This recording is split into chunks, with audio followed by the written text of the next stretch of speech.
This is the Barbados Today afternoon news for Monday, November 6. Thank you for joining us. I am Mary Claire Williams.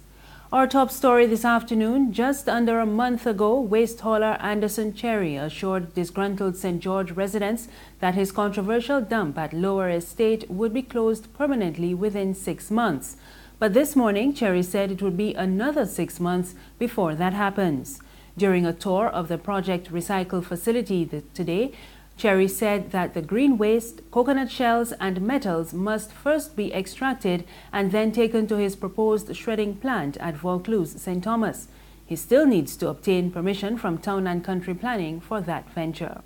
Residents of Lower Estate and surrounding communities have been complaining of threats to their health from toxic fumes from the dump for months now. And at a town hall meeting last month, Cherry also promised that the fumes would be gone in 2 weeks. But it is now over 3 weeks and people are still complaining. We're just hoping that everything goes well. And if it is not, I would just come back to the media or come back to the residents and let them know what's happening. What kind of feedback you've been getting as of now regarding the smell? Well, as I say, we had a problem, and to the best of my knowledge, there are some residents that are still complaining, but we are working on it. In other news this afternoon, a warning from Attorney General Adriel Brathwaite that acts of violence against police officers will not be tolerated. The caution follows last month's alleged assault on Police Commissioner Tyrone Griffith. A St. Lucie man, Dwayne Carlo Griffith, is now on remand on 3 charges in connection with the alleged incident. Brathwaite told reporters following a church service to mark Crime Awareness Month that no one is above the law.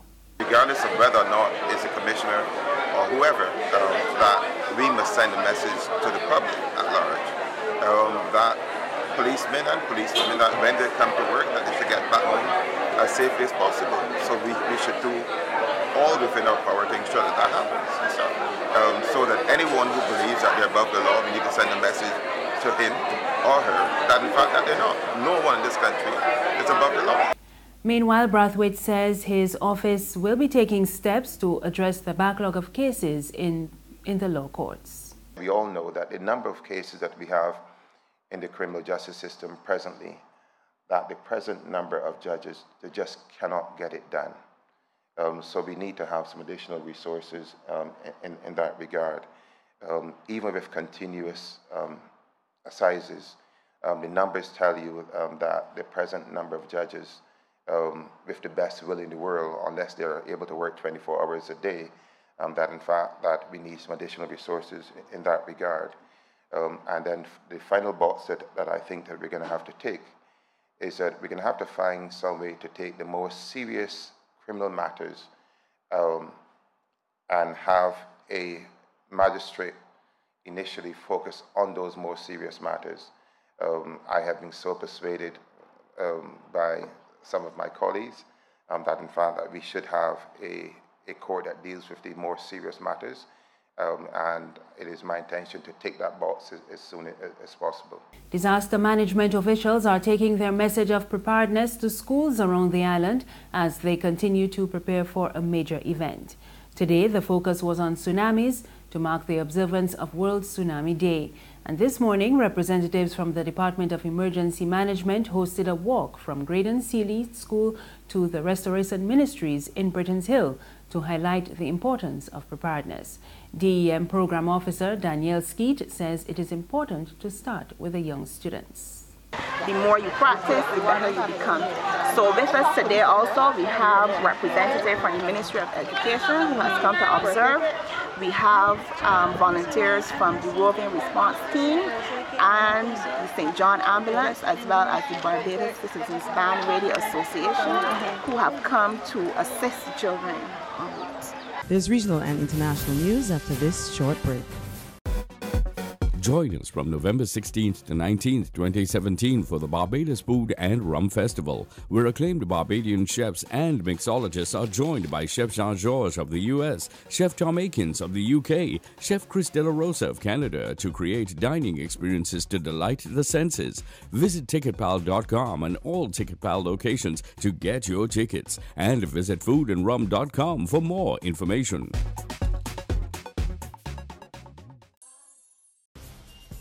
Thank you for staying with us. We're back with news from the region. And St. Lucia's Health Minister, Mary Isaacs, has announced plans to tax alcohol, tobacco and sweet drinks as the island moves to reduce cases of non-communicable diseases. We get the details in this report from HDS News Force.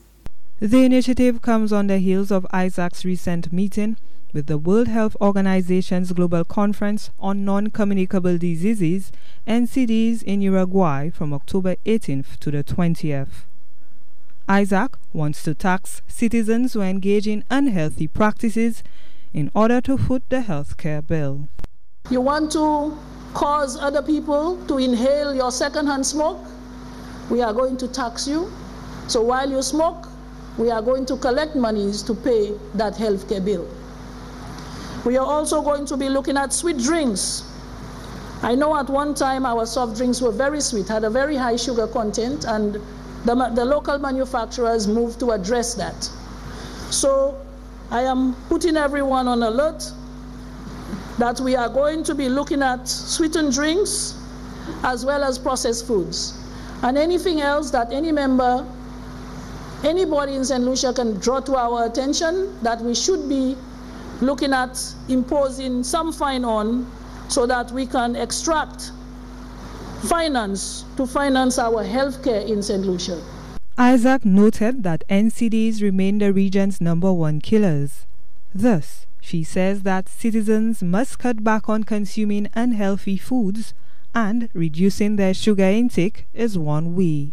Further afield, close to 200 countries are gathered in Bonn, Germany this week for the annual Climate Change Conference. They are seeking to boost the Paris Agreement, which was signed 2 years ago. The meeting is overshadowed by plans by the U.S. President Donald Trump to withdraw from the agreement and instead promote the U.S. coal and oil industries. Participants will work on a detailed rule book to help guide the 2015 accord, which set a goal of shifting to the use of renewable energy and end dependence on fossil fuels. And finally, a Belgian judge has granted the former leader of Catalan conditional release after he turned himself in to authorities. Spain had issued an international arrest warrant for his role in the region's push for independence. We get more in this Reuters report. The lawyer for the sacked Catalan leader says he's been freed. A Belgian judge granting conditional release for Carles Puigdemont and 4 of his former councillors. They'll appear in court within 15 days. Puigdemont turned himself into police in Belgium on Sunday after Spain issued a European arrest warrant. Madrid wants the man who has become the face of Catalonia's independence drive and his associates for rebellion and misuse of public funds. He's now barred from leaving Belgium without a judge's consent. He travelled there more than a week ago. Puigdemont was the autonomous region's leader when it declared independence in late October. Spain responded by dismissing him and his cabinet, seizing direct control of the region and calling a snap election. Opinion polls have varied, but 2 on Sunday suggested pro-independence parties would together win the December vote, and with a high turnout. But they could fall short of the majority they'd need to revive the secession campaign. Spain's crackdown could be boosting support. Freedom, they chant at this demonstration in Barcelona, calling for the release of 8 more Catalan leaders jailed last week pending an investigation. Puigdemont has called for a united front for secession, and his party says he'll still be leading it in the coming campaign. That takes us to the end of the news this afternoon. Remember, you can get more on our website, www.barbadostoday.bb. You can also subscribe to our e-paper, email updates, and like us on Facebook. We're on Izumi Media in bus terminals and on Screenplay at supermarkets and gas stations near you. You can also tune into Mix 96.9 FM. I am Marie Claire Williams. Have a good afternoon.